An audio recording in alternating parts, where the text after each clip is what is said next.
এখন সবে ঘুম থেকে আমি উঠলাম। শেষটার অফিসে মিটিং থাকে, ওই জন্য ওকে অনেক তাড়াতাড়ি উঠে পড়তে হয়। তো আমি যেহেতু ছুটিতে এসেছি, আমার ওইসব ব্যাপার নেই, আমি লেট করে ঘুম থেকে উঠি। শেষটাকে আমি বলেছি যে দেখ, সকালবেলা উঠে আমার মানে ঘুম থেকে উঠেই কিছু করতে ইচ্ছে করে না, তুই আমাকে একটুখানি রোজ কফি করে দিবি সকালে, কারণ ওখানে অফিসে গিয়ে কফি খেতাম, রোজ সময় বার করে ও ঠিক আমায় কফি বানিয়ে দেয়। দেখো কফি রেডি হচ্ছে। থ্যাংক ইউ সকাল সকাল কফি বানিয়ে দেওয়ার জন্য। তোমাদেরকে এর আগে একদিন একটা ছোট্ট ভিডিওতে দেখিয়েছিলাম যে আমাদের ফ্রিজ ম্যাগনেটস, মোস্ট প্রবলি ওটা লং ফর্ম ভিডিওই ছিল।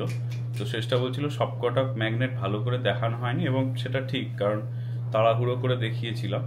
তো আমরা প্ল্যান করছি যে প্রত্যেকটা ফ্রিজ ম্যাগনেট একটা একটা করে নিয়ে তোমাদেরকে দেখাবো, এবং সেই জায়গা যে আমরা গেছিলাম সেখান থেকেও কিছু ক্লিপস দেখাবো।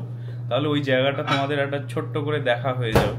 তো তোমরা যদি সেটা ইন্টারেস্টেড থাকো তাহলে কমেন্ট করে জানিও, তাহলে মাঝে মাঝে মাঝে একটা করে ম্যাগনেট তুলে তোমাদেরকে ওই জায়গাটা, কারণ আমরা ইউএসএ প্রচুর জায়গা গেছি, প্লাস ইউরোপেও কিছু জায়গা গেছি, তো অনেক ম্যাগনেটস আছে। তো তোমরা দেখতে ইন্টারেস্টেড থাকলে জানিও কমেন্টে, আমরা তাহলে ওটা একটা একটা করে ভিডিও দেবো।